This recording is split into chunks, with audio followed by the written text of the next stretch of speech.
नमस्कार दोस्तों, स्वागत है आप सभी का यूएस स्टडी 76 पर। तो क्लास चल रही थी अपनी हिस्ट्री की, और हिस्ट्री में चल रहा था आप लोगों का चल रहा था राइज ऑफ मगध या मगध का उत्कर्ष। और उसको मेजर तीन पार्टों में डिवाइड किया था, और उसमें चल रहा था आप लोगों का प्री मौर्यन पीरियड यानी पूर्व मौर्य काल। तो पूर्व मौर्य काल में पढ़ रहे थे जो वंश थे उनके बारे में। तो पिछली क्लास जो हुई थी उसमें बृहद्रथ वंश और हर्यक वंश आप लोगों का कंप्लीट हो चुका था, और आज जो पढ़ेंगे वो पढ़ेंगे यहाँ पर शिशुनाग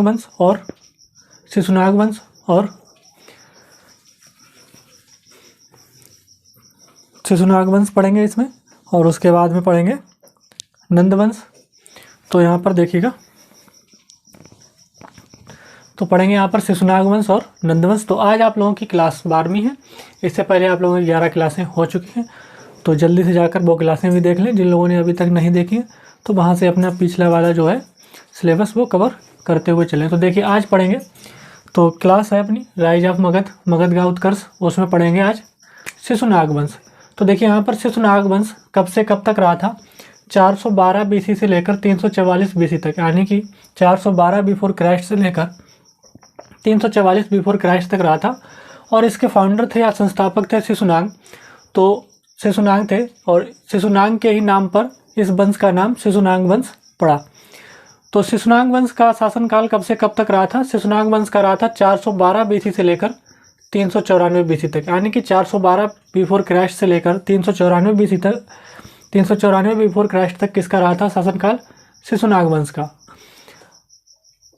तो शिशुनाग का रहा था। तो शिशुनाग ने अपने शासनकाल में क्या क्या कार्य किए वो देखते हैं।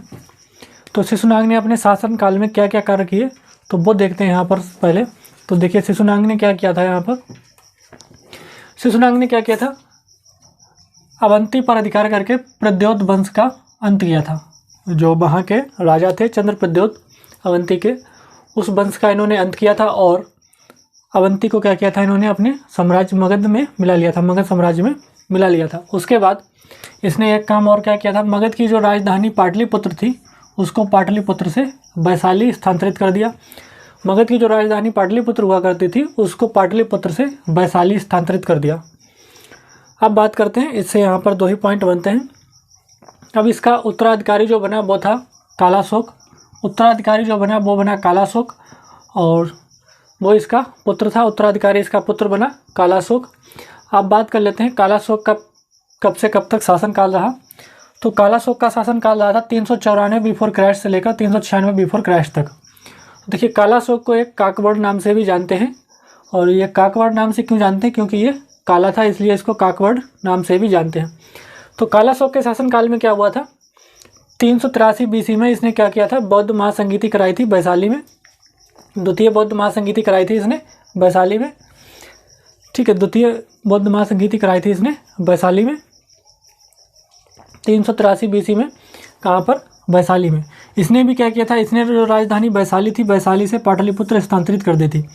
तो कालाशोक ने भी क्या किया था? इसके पिता ने राजधानी पाटलिपुत्र से वैशाली की थी, और इसने क्या किया? फिर वैशाली से पाटलिपुत्र बना दी राजधानी। अब बात करते हैं शिशुनाग वंश का अंतिम शासक जो बना वो बना नंदिवर्धन। शिशुनाग वंश का जो अंतिम शासक बना वो बना नंदिवर्धन। शिशुनाग वंश का अंतिम शासक जो बना वो बना नंदिवर्धन, और इसका एक सचिव हुआ करता था महापद्मानंद। इसका एक सचिव हुआ करता था महापद्मानंद।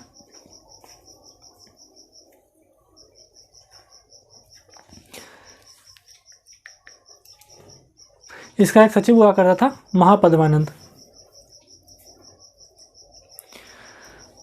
तो इसकी हत्या कैसे की गई थी नंदिवर्धन की? तो इसकी हत्या इसके ही सचिव के द्वारा, यानी कि महापद्मानंद के द्वारा इसकी हत्या की गई थी। किसकी? नंदिवर्धन की। तो महापद्मानंद के द्वारा इसकी हत्या की गई थी नंदिवर्धन की, और महापद्मानंद इसका ही सचिव था। फिर बाद में क्या हुआ? मगध की गद्दी पर कौन बैठा? महापद्मानंद, और इसने एक नए वंश की स्थापना की, और वो वंश कहलाया आपका नंद वंश या नंदा डायनेस्टी। तो अब आगे बात कर लेते हैं नंद वंश की या नंदा डायनेस्टी की। तो यहाँ पर इतना ये शिशुनाग वंश आपका खत्म होता है।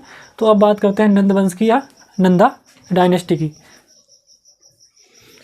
तो अब बात करते हैं नंद वंश की या नंदा डायनेस्टी की।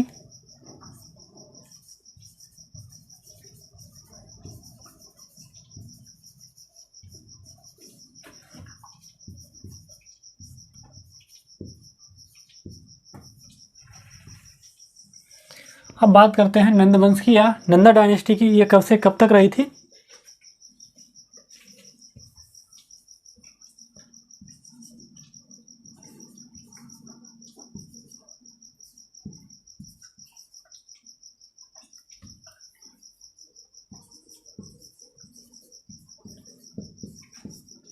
तो ये कब से कब तक रही थी? ये 344 बीसी से लेकर 323 बीसी तक रही थी।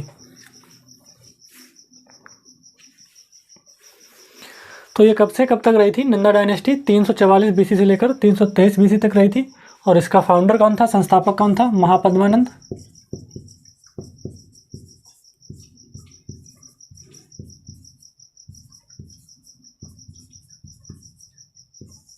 इसका फाउंडर कौन था, संस्थापक कौन था? महापद्मानंद, जो कि एक शूद्र शासक था।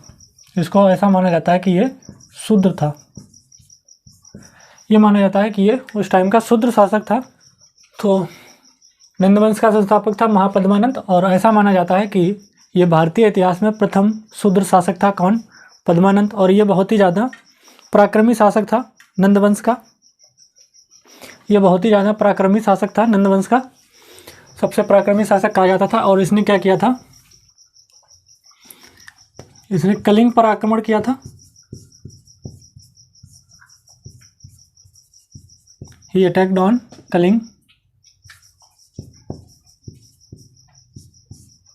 कलिंग पर आक्रमण किया और उसके साथ ही साथ कलिंग में ही नहरों का निर्माण करवाया। वहीं पर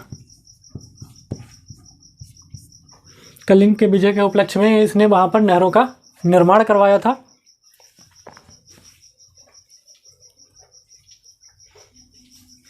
और कलिंग पर आक्रमण की जानकारी इसको कहाँ से मिलती है? इसकी हाथी गुफा अभिलेख से। जानकारी जो इसकी मिलती है, सोर्स मिलते हैं हाथी गुफा अभिलेख से। कलिंग पर आक्रमण की जानकारी जो मिलती है इसके, तो वो मिलती है हाथी गुफा अभिलेख से। अब बात कर लेते हैं इसके उत्तराधिकारी की। तो इसके उत्तराधिकारी की बात करते हैं।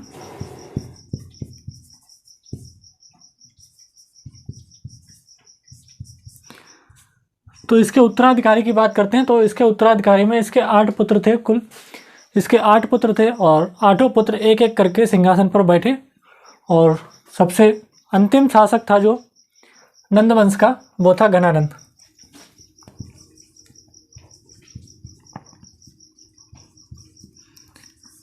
सबसे अंतिम शासक था इस वंश का, वो था घनानंद।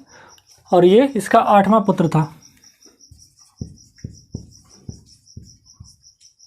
ये इसका 8वां पुत्र था घनानंद। और इसने क्या किया था? इसका उत्तराधिकारी जो बना था वो बना था घनानंद, और इसका 8वां पुत्र था।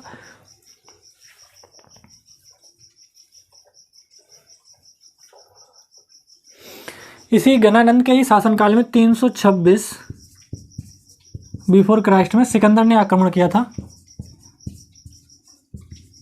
सिकंदर ने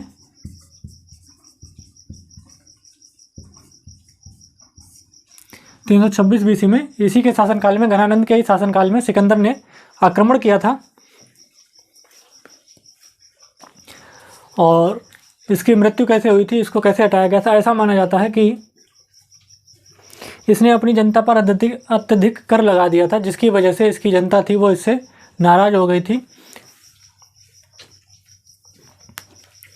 तो ये किस तरीके से हटाया गया? इसने अपनी जनता पर अत्यधिक कर लगा दिया था और इसकी जनता इससे असंतुष्ट थी, और इसी का फ़ायदा उठाया चंद्रगुप्त मौर्य ने। और इसी का फ़ायदा उठाया चंद्रगुप्त मौर्य ने। तो क्या हुआ? इसको चंद्रगुप्त मौर्य ने चाणक्य की सहायता से, यानी कि चाणक्य की मदद से, इसको मगध के सिंहासन से हटा दिया और इसकी हत्या कर दी। तो इसकी हत्या कैसे की गई? किसके द्वारा? चंद्रगुप्त मौर्य के द्वारा। और किसकी सहायता से? चाणक्य के द्वारा। और इसकी हत्या करने के बाद ही सबसे बड़ा राजवंश मगध का जो जिसकी स्थापना हुई वो कहलाया मौर्य वंश। तो इसकी हत्या करने के बाद ही मगध का सबसे बड़े राजवंश की जो स्थापना हुई वो कहलाया मौर्य वंश। तो इसकी हत्या की गई थी चंद्रगुप्त मौर्य के द्वारा।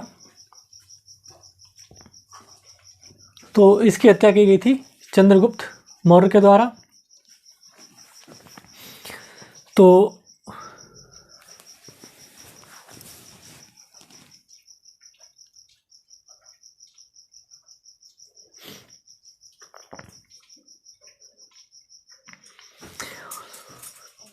तो आज की क्लास को इतना ही रखते हैं यहाँ तक। इसमें आप लोगों का जो भी पूर्व मौर्य काल के जितनी भी डायनेस्टी थी, जितने भी वंश थे, वो आप लोगों के कंप्लीट हो चुके हैं। अब नेक्स्ट क्लास में पढ़ेंगे फॉरेन इन्वेजन, यानी कि प्री मॉडर्न पीरियड के जो फॉरेन इन्वेजन है, विदेशी आक्रमण है, उन पर चर्चा करेंगे और उन पर अगली क्लास में बात करेंगे। तो आज की क्लास को इतना रखते हैं, मिलते हैं अगली क्लास में। तब तक आप सभी लोगों का बहुत बहुत धन्यवाद।